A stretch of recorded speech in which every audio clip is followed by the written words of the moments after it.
Hello there, boxing fans around the world. Thanks for joining me once again here on Talk and Fight for another episode of Boxing News Today. Let's start off with the very simple fight that's taking over global headlines right now. That, of course, is the fight between Canelo Alvarez and Jermell Charlo taking place this weekend in Las Vegas. Undisputed super middleweight champion Canelo Alvarez and undisputed junior middleweight champion Jermell Charlo made their grand arrivals in Las Vegas on Tuesday night as they kicked off Fight Week for their showdown, headlined an $85 US pay-per-view event this Saturday night from the T-Mobile Arena. Canelo Promotions will present the Premier Boxing Champions pay-per-view show.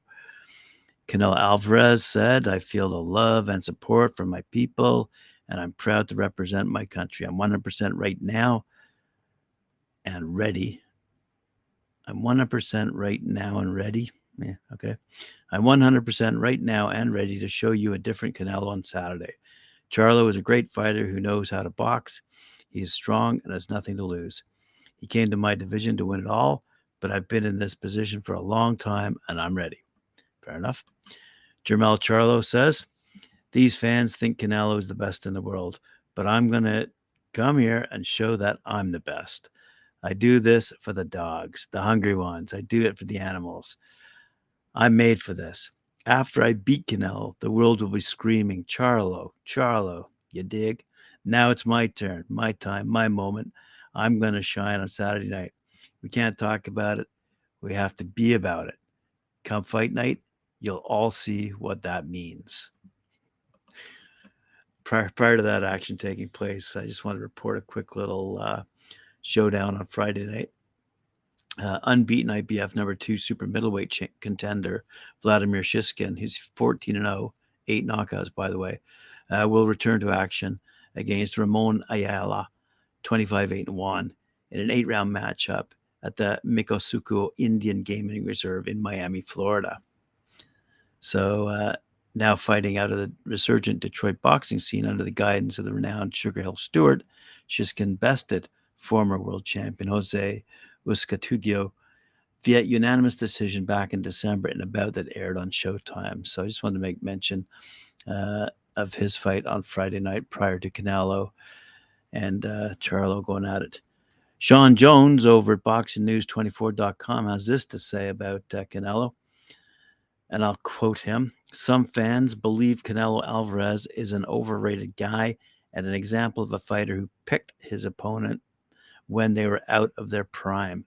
It's easy to understand why people view Canelo, 59-2-2, 39 knockouts, are not being true, great and unworthy of all the praise given to him. He's a good fighter, but you can't help thinking he's a manufactured product. The way Canelo's management has matched him has allowed him to avoid many losses in his career and turned him into a fabulously rich fighter. He's like the 168-pound division version of Gervonta Davis, a fighter who's been matched weekly his entire career. They've been very careful avoiding the dangerous guys that would expose him, as Floyd Mayweather did, and instead they had him take the easy road."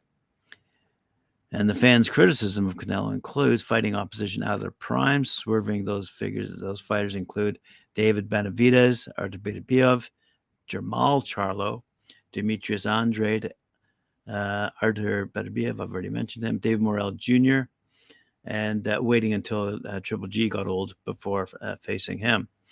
Canelo's loss to Dimitri Bivol was a mistake on his part, as he likely thought he was past it after his last 4 consecutive lackluster performances. Older fighters Canelo fought: Miguel Cotto, James Kirkland, Shane Mosley, Triple G, Sergey Kovalev, Ryan Rhodes, Carlos Baldemir, John Ryder, Daniel Jacobs, Erislandy Lara, Austin Trout, Lovemore Nadu. All right. So he continues, Canelo, if you notice when he falls behind in a fight, he mails it in. Have you seen Canelo in a fight where he falls behind and he's like, let me go for it? You haven't seen that. You've seen him twice get dominated, and both of those times he mailed it in as the fight was still progressing. And that's courtesy of Paulie Malignaggi, when he was speaking to the Pro Box TV site about Canelo Alvarez being overrated. We're going to take the L tonight, and we're going to go the distance, and we're going to go figure it out next time. He's a great fighter. I'm not telling you he's not great, but you can be overrated when you're discussing the all-time great conversation, and you probably don't belong in the best Mexican fighter ever conversation. Yowza. You can belong among the great Mexican fighters, but not the best Mexican fighters. The fact that conversation is happening where the overrated part comes in. Certainly people can have that opinion about a lot of fighters. Some people don't think Mayweather belongs in the all-time great conversation, even though he's got a 50-0 record. The top fighters in the history of the sport have chased top fighters in their primes consistently. I feel like Canelo looks for top fighters, but he doesn't chase them in their primes. He actually looks to avoid them in their prime and then tries to get them at a different point. That doesn't mean that he ended up catching somebody in their prime when he didn't realize it. For sure, he was looking to catch Mayweather late in his career. He was figuring it was a win-win situation. If I win, I beat a top guy pound for pound. If I lose, I lost to a top guy pound for pound. And that was Canelo early on. As he moves along, the avoiding Triple G after that second fight was almost unforgivable, considering that he probably didn't beat him in either of the first two times. He got that decision and then ran away with it. If he lost the second fight, he would have been asking for a third fight, and Golovkin probably would have given it to him because there was so much money on the table. They probably would have fought 3 times right away at that time. Because he got the win over Golovkin, he ended up making the guy wait until he's 150 years old and then gave him the third fight and basically collected a check. You got to give that guy Canelo credit. He is among the greats as far as generational fighters that come along. But then you look at the list that Teddy Atlas just gave. Salvador Sanchez was like 21 years old. Correction, 23. And he was chasing guys in their prime. He took Azamund Nelson on 3 weeks' notice. He knocked out Wilfredo Gomez. Talking about fighting Alexis Arguello. Talking about fighting guys in their prime. Salvador Sanchez was gunning for them. He had a scope on everybody in their prime. He wasn't just looking to collect a check. I want to see how great I am. You can talk about Chavez's first 40 fights and a lot of cab drivers there, but ultimately he took on some tough fights, and he knew how to be behind, as the Meldrick Taylor fight showed, and believing in the win and get a knockout late in the fight. Granted, it was a stoppage that I don't agree with, but he got a big win, said Malagnani. So there you go. Some words of wisdom from people who know more than I do. All right. Khalil Big Stepa Coe remained undefeated as he stopped Kevin Evans in round 2 of their 8-round light heavyweight bout. And this took place at the Creve Royal Resort in Orlando, Florida. And news passed on to me by Split Team Management. At the beginning of round 2, Coe dropped Evans with a right hook.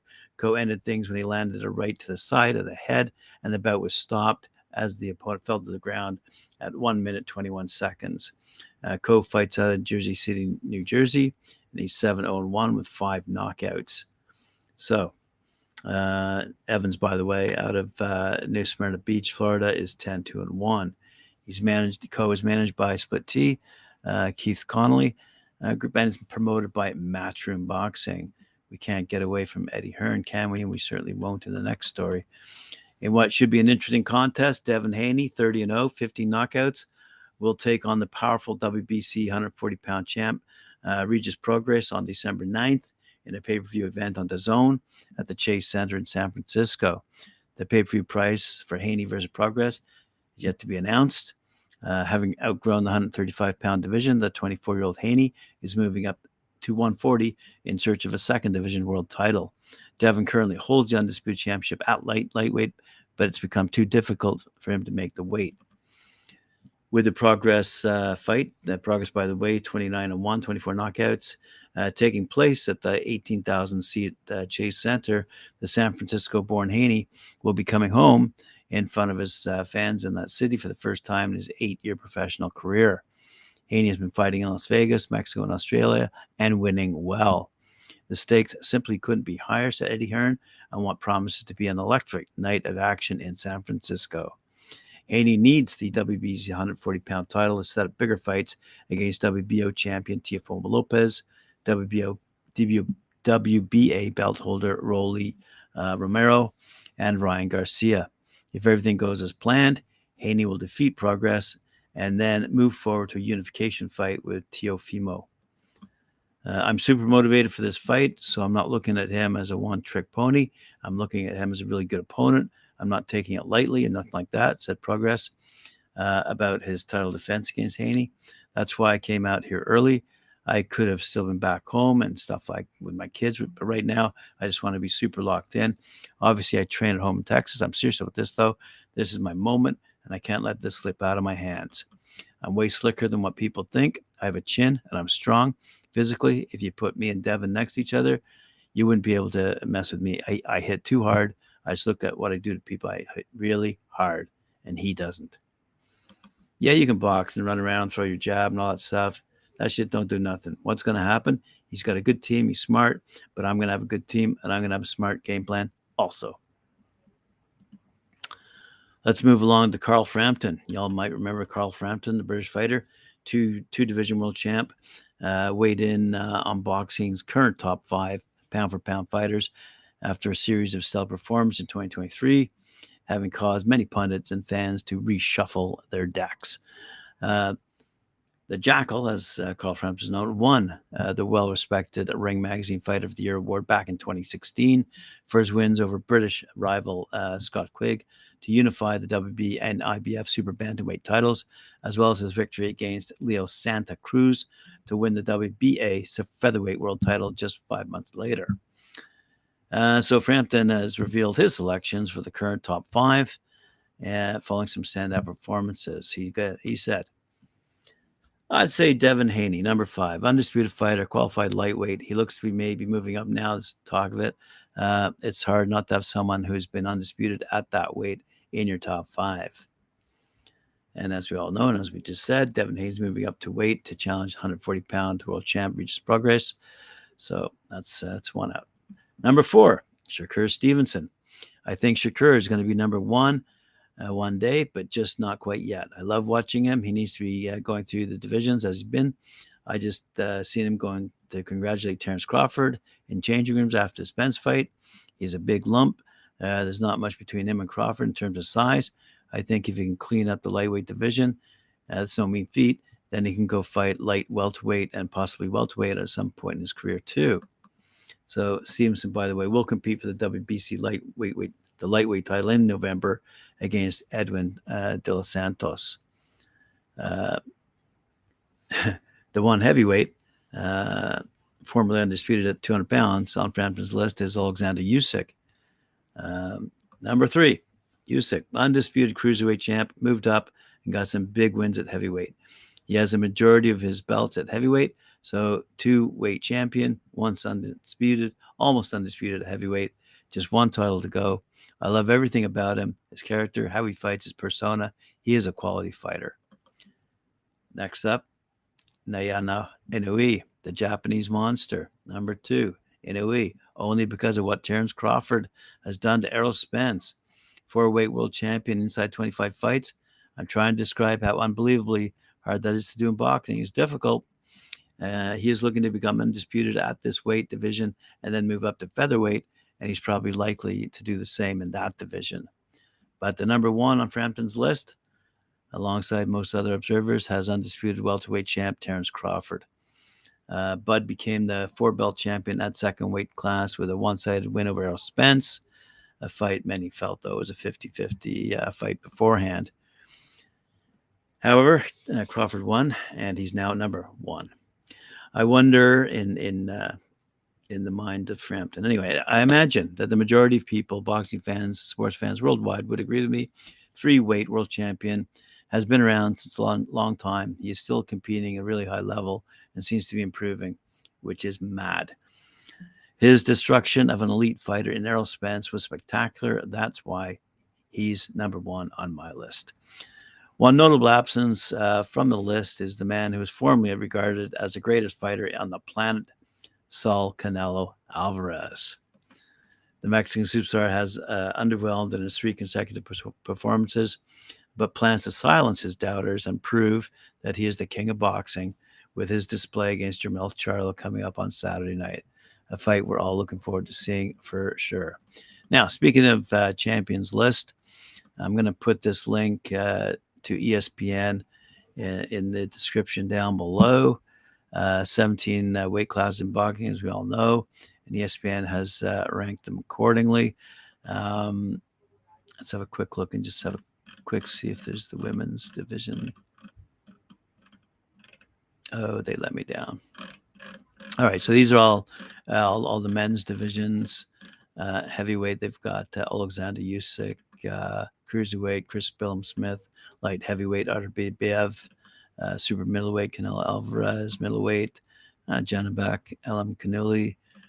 Junior middleweight, Jermell Charlo. Welterweight, Terence Crawford. Junior welterweight, Teofimo Lopez. Lightweight, Devin Haney. Junior lightweight, Emmanuel Navarrete. Featherweight, Robici, I just mentioned him. Rolly Ramirez. Junior featherweight, Nayeni Inoue. Bantamweight, Jason Maloney. Junior bantamweight, Junto Nakatani. Flyweight, Jesse Rodriguez. Junior flyweight, Jonathan Gonzalez. Strawweight, Oscar Calazo. Anyway, check out the link down below if you want all the names. Finally, let's wrap up today's story with a quick little report about money. This is courtesy of the Bleacher Report, who confused me with this article, but I'll just read the highlight, if you will. Several figures with ties to the sports world were included on Forbes' list of the 50 highest earning creators of 2023. So creators who are involved in sports. So just to get an idea of how much money these guys make. YouTuber Mr. Beast tops the list with a significant margin, by the way, 82 million so far in 2023. Wow. In earnings, 82 million. Wow. Next up, Jake Paul, 34 million. Next up, KSI, 24 million. Next up, Logan Paul, 21 million. Next up, some guy called Ninja, 10 million. And then Olivia Dunn, 2.3 million. And some of those names you might recall from our Creator Clash feature a long time ago. But it's good to see Jake Paul putting his money into MVP, signing some really good boxers, and making some moves in that area. More so than others, quite frankly. Anyway, thanks for joining me once again here on Talk and Fight. Appreciate it. Remember to like, share, subscribe, hit that notification bell. We'll see you later on 4 p.m. when I join Mike Orr on his show Knuckle Up. That's 4 p.m. Eastern Time. Thank you.